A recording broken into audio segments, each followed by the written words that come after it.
Hello, hello. This is Yuri with Moving Sales Professionals and Let's Talk Moving Podcast. And with me today, I have Bronson Hill, managing member of Bronson Equity. Bronson is a general partner in 2,500 multifamily units worth over $250 million. Bronson is also the host of the Mailbox Money Show, where he breaks down the investor mindset and has personally raised over $45 million for real estate and his private equity deals. Bronson is also the author of the best-selling book, as you can see right behind him, Fire Yourself. Replace your working income with passive income in 3 years or less. And he's also a regular contributor to YouTube, and he has his blog, and et cetera, et cetera, et cetera. So how you doing today, Bronson? I'm good, Yuri. Great to talk with you. I mean, it's important. We're all moving, and those in the moving profession are moving more than everybody else. They're faster than everybody else. So I love it. Right, right. It's great. And of course, with moving company owners being primarily the goal are people, the reason it's a good idea to have somebody like yourself on our podcast is basically we want to make sure as moving companies or as people that are related to the moving industry, we want to make sure we have other sources of income that are coming in other than just the moving industry. Obviously, last couple of years, the moving industry has been very much affected by the economy, by the housing market and everything else. So a lot of moving company owners are thinking of how do we do it? How do we come up with an additional source of revenue? How do we keep going through the tough times? So somebody like yourself can definitely offer suggestions, options, etc. So that is what we're going to talk about today. Awesome, awesome, excited. Yeah. So obviously we're dealing with inflation and we're dealing with some of the issues of the housing market and things of that nature. So how can you use inflation to your advantage? So yeah, so I think in the context of a business owner, we're seeing this. Costs are going up, right? So costs are going up, costs of labor, costs of gas, costs of everything. You go to even the grocery store, things are going up. And so, how can we use it to our advantage? And there's two sides of that equation, right? I mean, obviously, if you can raise prices, that's great, but we can't always raise prices, especially with competition. If there's more, just the same number of moving companies out there and there's fewer people moving, that means that prices typically stay the same or go down, right? So, as an investor, which is so important, we're making money in our business, but Warren Buffett talks about the idea of passive investing, and there's a lot of buzz around passive investing. And now for a word from our sponsors. If you're a moving business owner, you may have already heard of Moversville, an email marketing service that helps moving companies increase, repeat, and referral business. But have you heard of Moversville Connect? Moversville Connect is an incredible resource for all things moving. They feature an array of vendors and services that cater specifically to the moving industry. You can find companies that provide moving software, moving sales services, marketing services, moving equipment providers, and much, much more. Visit moversville.com today to learn more. But it really is the idea of making money while you sleep. And he has this quote that says, unless you learn how to make money while you sleep, you'll work until you die. And I know we have people that probably have very big businesses and they're pretty passive in their business, but probably many business owners that are in moving companies are still pretty involved in the business. So as you create wealth, as you're creating money, how do you invest that? What do you do with that? How do you create, something that actually will hedge inflation? Now, stocks over time can provide some hedge, and that's what a lot of people do. They do stocks and bonds, but they don't really provide income. They don't provide cash flow. They don't really provide really an accurate hedge for a lot of different types of investments. So that's where things like real estate or buying businesses or investing in oil and gas or things can provide, tax flow appreciation or, tax benefits appreciation or cash flow. So those are all things that are really, really important. So I think that when we own real estate or for example, we own real estate, if we know the value of real estate is going to go up over time just because of the creation of currency, because inflation is going to be consistent. There's no point in our history where inflation has really stayed stable the last 100 years. It's always generally gone up. So if I put 10, 20% down on a property, and the property appreciates by 10, 20%, I haven't had a 10 or 20% increase in my investment. That's a 100% increase, right? Because I only put 10 or 20% down. So I think this is something that, people that have invested in real estate or invested in other assets really understand that inflation really is your friend when you own assets. Is it really possible to legally pay zero taxes? Because obviously that's a big thing that we all deal with. We're running a business. You always want to worry about what is it that you can write off, what is it that you can't write off, and so on. Yeah, so in my book, Fire Yourself, behind me here, I have a whole chapter in there of reduce your taxes potentially to zero. I went from paying, I was making over 200,000 per year as a W-2 employee. I went while still working my job, going from about a 25% taxable effective rate to about a 1% rate, which probably would have been zero, but I live in California and they like getting their tax, some sort of taxes here or Of there. course. So how people do it, there's several ways. The more money you make, if you're making over a certain amount and you're paying more than 50 or $100,000 per year in taxes, it would really be worth employing a tax strategist. Now, we're not a CPA group or a tax strategist. There are groups we refer people to these groups, and it's worth paying or even having them take a free look. Hey, would this something I could do? What could I do to reduce my taxes? So there are certain types of investments that actually reduce your taxable income. Real estate is one potentially, at least on the investing side, but in your business or if you're an employee, that's harder to reduce that income. So one kind of magic bullet we found is oil and gas. A lot of people that invest in oil and gas drilling, these projects, for example, $100,000 invested. There's something in the tax code that's been there for years. It says if you invest $100,000, you can reduce 80 to 85% of the amount invested year one. What that means is if I make $200,000 a year in my business, I invest 100,000, that shows my taxable income then between 115 and 120,000. So you think about what that would save you on the front end would probably be $15,000 to $25,000, depending on your tax rate. And that's even before you've received any sort of income from the investment itself. So obviously, every investment has risk. I'm not giving you specific tax advice, but there are ways that actually people reduce their taxable income to zero. And that's one of the ways they do it. Does your company need more creative marketing and ad campaigns to improve traffic and organic leads? Well, Moving Sales Professionals has a solution for you. We have partnered with social media marketing agency that has over 300 million views on their ads and videos across social media, and they have generated over $35 million for their clients over the last 10 years alone. Their services include content creation, social media ads, pay-per-click campaigns, website and funnel development, Google Ads, email marketing campaigns, lead generation, and much, much more. For limited time only, they have discounted rates for their services. Sign up for a free consultation call with us via our Calendly link on our website or below this video. Okay. Okay. Great. So obviously saving a little bit of money helps. If nothing else, to reinvest back into the business and be able to take it a little farther than you would otherwise, right? Right. Now, how can someone get started in real estate if they don't want to be a landlord? Like, I don't want to be a landlord. Like people try to suggest that all the time, and that's certainly not something that I want to be, or I don't want to deal with tenants. I don't want to deal with anything related to running, basically being in charge of a property or rental unit or anything of the sort. Yeah, there's a saying that the main thing is to keep the main thing, right? So if you are in your business, you're doing things, you don't want to be distracted by all these different things. A lot of people, like myself, start in single family investing, buying houses, and you think, oh, I own a house, let me buy another one and I'll rent it out. And I'll make some cash. And I did that, got to 3 or 4 houses. And then I realized, it's a lot of work. It kind of becomes another job. And so Mhm. this idea of passive income, the test really is if whatever way you're investing, could you 10x the amount of money or the amount of investing you're doing without taking up more of your time. So if I had, let's say you have 4 rental houses like I had, and if you were to immediately very quickly go to 40, you'd have to acquire those, you'd have to get a property manager, you have to figure out, clean them up and do whatever you're going to do. And then also, even though maybe not the property manager, you have to kind of manage those along the way.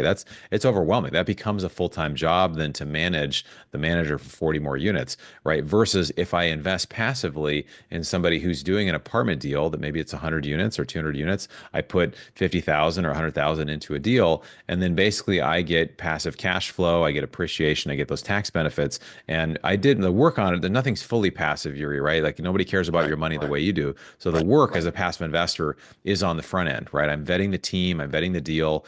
Does this meet my goals? Is this really doing what I want it to do? Is there cash flow like what I need or whatever my goals are? And then I get the cash flow, I get the reports, I'll ask questions, but I'm not going to be the one who's actually making those calls, managing the manager, managing tenants, all that kind of stuff. So I think that, as you scale in your business, there should be a strategy to take that wealth and have it work for you, right? So you're not actually doing it. The whole making money while you sleep, right? So that's how that passive investing works. Okay, interesting, interesting. Now, obviously, in our industry, we're dealing a lot more with, well, for moving companies specifically, they do a lot more with B2C business. And obviously you're dealing with more of a B2B type of situation, from what I understand, right? We're doing B2C because, we work, I mean, our business primarily is I'm a passive investor, but we work with a lot of individuals and educate them, and then they come to us for investment deals, and then we put them into investment deals. So it's, we look at it kind of like a B2C. We also have our B2B. We have our partners so we kind of both, Sure. I guess. Yeah. Okay. So I think one of the main questions that some of these moving companies are kind of want, do you want to invest into moving? Do they want to invest into moving then? Do you? Yeah. Yeah. Do Yeah. you're the Absolutely. you're the Hey, investor. we are buying businesses. A great. So I say one thing I will say about this right now, real estate, the last few years has been very difficult, right? Right. Because rates are higher. If you're going to buy even a single family, it's hard to buy a single family property just about anywhere and have it be cash flow positive, right? You put money, the down payment, whatever. Well, you're probably negative. I live in Southern California. I'd be, homes will rent for $4,000 a month, but you'd be paying 10 grand a month on the payment. It doesn't make sense, right, as an Right. investor. And even with multifamily properties, it's hard to have things that really cash flow very much. So cash flow is so important though, because that puts safety in a deal. It puts money back in your pocket. It allows you that, let's say, God forbid, you become, disabled or a family member comes, you actually want to get out of the business, whatever, you actually have money coming in. And it's the lifeblood. Any business owner knows that you have to have cash flow. So we shifted to really go into, like I mentioned, oil and gas. We're actually buying private businesses. So we'd be open to looking at moving companies. They're all different types of companies, right? Companies, especially that have a certain scale. If a company has at least $1 million in SDE or seller discretionary earnings, that's something we'd be interested in, right? So we're looking at buying businesses, and then other passive investors come in and they say, hey, if you or a partner can operate this, then we're happy to come in and help, to invest as well. So I think, and if I think for business owner, we don't primarily position or work with brokers to help people do it, but if somebody wants to reach out, I'm happy to have a conversation and wants to reach out to us about selling their moving company. So, and I'm sure there's quite a few. So get ready, Bronson. Okay. You might have to get a separate call center just behind you, just to make sure you can handle some of these calls, because Yes, there are love there it. are companies that do want to change their sphere entrance. There are plenty of movers that, maybe some of them have been in industry for a very long time and they're ready to hang it up. So Yeah. you might get more calls than you think you will. Yeah, it's great. Well, and I think and that's the interesting thing too about selling a business. That's a good topic as well. 'Cause a lot of people want to sell a business. And let's say you have a sizable business, you built it up, and let's say a business is you could sell for $5 million. Let's say it's a large or mid-size. I don't know what size business that would be. Let's just say you could sell for $5 million. Well, Mhm. you may not want to sell it all in year one because you'll take a $5 million taxable gain. And I know people that, if you live in a state like great state like California, you could be paying over $2 million per year in taxes on that, right? So there's a real issue Right. there. So in my chapter in my book, Fire Yourself, I talk about a story of a guy, two brothers that sold a medical practice in California, and their tax bill was over $2 million, but they got it down to 125,000 by doing creative tax structuring, tax strategy, using something called the real estate professional status. And there's just the whole story's in there. You can see it. But so I think that, and so what some people do is they'll use different tax strategy, or they'll say, let's do an installment sale, right? A third gets paid out right now, a third paid out the next year. It's kind of an earn out process, or somebody gets a cash stream for the next 2, 3, 4 years. Mhm. And it's great. And it really is a win-win for people because then they're not taxed as heavily. They're able to, have an exit that they want, and it gives safety to the buyer because maybe the person stays in the business for the next couple of years and kind of helps to make sure things run a certain way. And it's a win-win for everybody. Sure. And it sounds like you're more invest versus save. Is that a correct assumption? Yeah, I mean, I would say in general, when it comes to cash, so if somebody has 100,000 sitting in the bank, there's a saying that I think Robert Kiyosaki, the author of the book Rich Dad Poor Dad, if people have not read that book, it's one of the number one. It's actually the number one in personal investing book of all time. And basically, he would say savers are losers. Not that they don't have a good upside, they're not good people, they have great personalities, but they're losing money, right? So right now, they say inflation is around 3%. I would say it's much higher. I mean, you look at just costs around the board. Anybody who owns a business knows this. Anybody's going to the store, is that everything is 50 to 100% more than it Right. was 5 years ago. So there's no way that inflation is 3, 4, 5%. We're talking like, 8, 10, 12% cumulative every single year. And so if you just leave money in a bank, you're going to be losing. So it's important to find investments that will put money back in your pocket because first of all, it actually reduces your risk basis. If you pay money and then within a few months you start getting money back, that reduces your risk because you're actually getting paid back quicker. And then also, the more money you have in your pocket, the more it allows you to actually be able to have the choice if you want to hang up, work or you want to sell the business, whatever, you actually have a way to generate cash flow coming in. So it's not just that you're getting cash flow, it's that you as an individual, as an investor, have learned how to develop cash flow in your life. Yeah, and of course that is important because at the end of the day, first of all, you do have the inflation. Now you have, all sorts of things with the new administration putting in and everything else, where you have the tariffs and everything else, and where we're going to be when all the dust settles, nobody really knows right now. So I Yeah. think the key is smart investing. I mean, I other than this company, other than this podcast, I don't have any investments out there, but that's something that's certainly worth thinking about whether you're buying property that's going to hopefully sell for more later down the road, or whatever the case may be. But of course, right now it's also hard because the housing market or any property in general, those costs are much higher today than they were a couple of years ago. And realistically, these properties are probably not worth what they're selling for. Yeah, exactly. Yeah, it's so important that, as an investor, somebody that is making money, it's just important that you continue to educate yourself because at some point, if you sell a business, let's say you do sell a business for $5 million, well, what do you do at that point? Are you just simply eating through your savings? Do you have a plan that your money is actually working for you? Because it is a skill set, just like running a business. It's a skill set that we learn and develop. And so, just as somebody learns to become a business owner and really develop that business, we have to learn to be an investor. I think we should all aspire to be full-time passive investors so that we can have the option to work when and how we want, pursue things that are important, spend time with family, pursue those purpose things, right? Like why God put us on this earth, like what's the reason, and to be able to do those things. Otherwise, we just become a slave to just having to do it because we have to do it. And so I think there's a big difference between those two things. Yeah, I definitely agree. So if somebody is let's say a moving company owner and they have a little bit of money that they're able to invest, what would you suggest that their first investment be? Well, I can't give any specific advice. I think the best investment we make is in our own education. So I think what somebody should do first is start reading some books. You can read my book, Fire Yourself. You can Rich Dad, Poor Dad.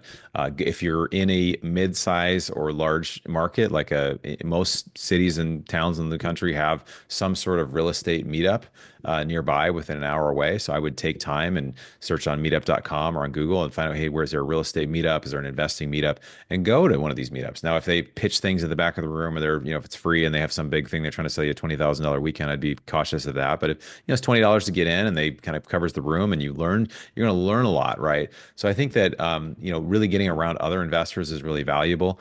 We have our investments, other groups do as well. You can always reach out to us or other groups and get on their list and start hearing about their deals. And just sometimes by even just watching a webinar for 30 minutes or 40 minutes, you'll learn so much that you didn't even know. You didn't even know the investments were out there. You didn't even know what questions to ask. You hear other people ask questions, and it really can help open some doors for you.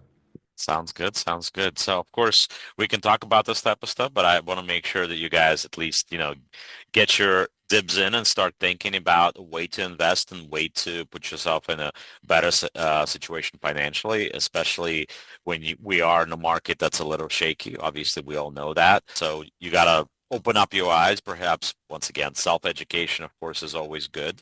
The way to get better and more knowledgeable in things, whether it's investing or something else.